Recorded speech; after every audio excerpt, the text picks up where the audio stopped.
Hi friends, जय जगन्नाथ। तो welcome back to my blog Jyotsna cooking. तो चलतु मु आज आपण मानक पई बहुत बढ़िया गोटे टेस्टीफुल रेसिपी नहीं आसी चिंगुड़ी नड़िया रस। तो बहुत सहज और बहुत टेस्टीफुल लगे। या भात रे खाइले बहुत टेस्टी, रुटी भी आपण माने खाई परिबे। आ घरे या बनईकी देखंतु। जदि आपण मानक रेसिपीटी भल लगे ताने निश्चित कमेंट बॉक्स रे जणेबे। आउ लाइक करदे, बहुत बहुत मात्रा रे शेयर भी करदे। तो चलते ये रेसिपीटी स्टार्ट करवा।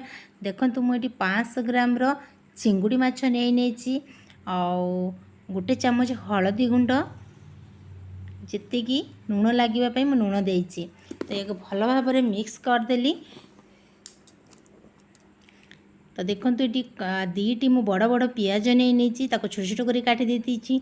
जीरा नहीं, गोटा जीरा नहीं, गोटा फाड़ नड़िया रस नहीं, तापर सुखिला लंका नहीं, अदा रसुण पेस्ट नहीं, टमाटो को गोटे बड़ टमाटो को मु ग्राइंडिंग कर देछि। तो चलतु एबे कढ़ा टी गरम करी मु चिंगुड़ी माछ को भल भाव भाजी नहीं, तापर आलू को फ्राई करछि।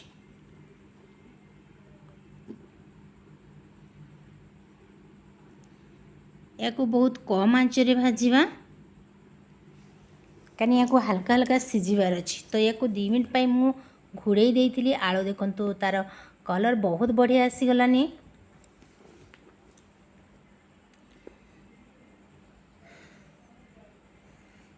तो ये आलूटा हो गलानी। तो मु ताकू काढ़ी देली।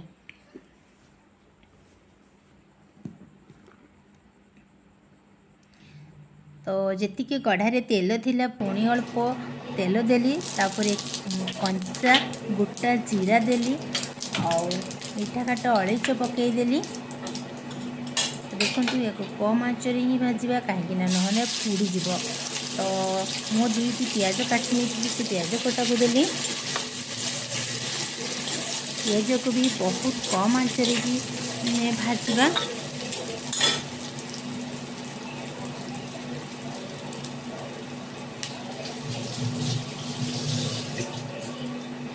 देखो पियाजटा बहुत लाल माने लाल लाल भी आसीगलानी। तापर मैं तेजपत्र पकईदेली,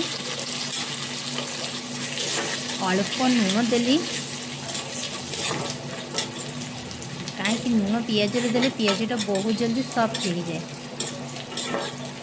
और बहुत जल्दी फ्राई भी हो जाए। तो मु किछि सुखिला लंका 2टी देदेली। तापर अदा और रसुण पेस्ट को दे भल भाव मिक्स करदेली। आउ एटा मन रखिए बहुत कम आंचरे ही मसलाटा कषेबे।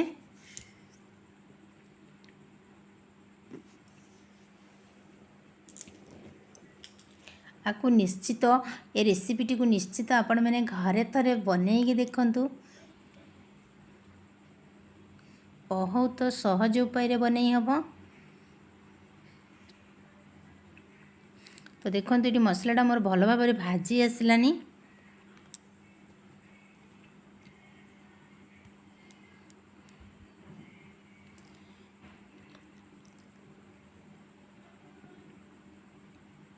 तापर जो गोटा टमाटो को मु ग्राइंडिंग करके रखी ताकू मु देदेली।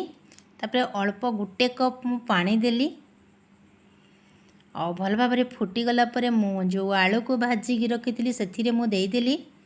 कहीं आलूटा को आगुआ देदेले आलूटा भल भाव सीझीज। तो से मु आलू को देदेली और 5 मिनट पर या घोड़े देली। तो देखो मसला सह आलू मिसीगलानी।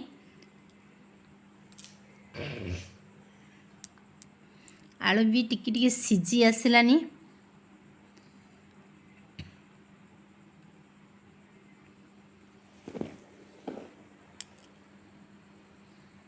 तो ये मसलाटा भल भाव आसलानी।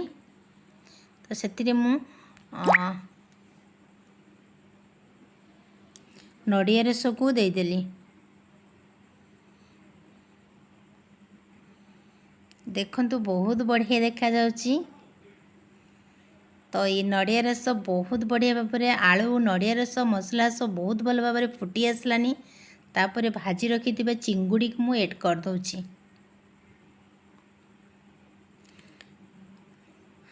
आपण मैंने चाहिए चिंगुड़ी सहित आलू सहित आपण मैंने चाहिए चिंगुड़ी की भी कषि पारे किंतु मु चिंगुड़ी को भल भाव में भाजी नहीं से फुट आसला मु चिंगुड़ी की देदेली।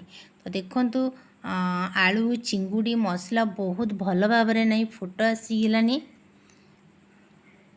तो ये बहुत भल भाव में मिक्स हो गलानी। आलू भी देखु सीझी आसलानी।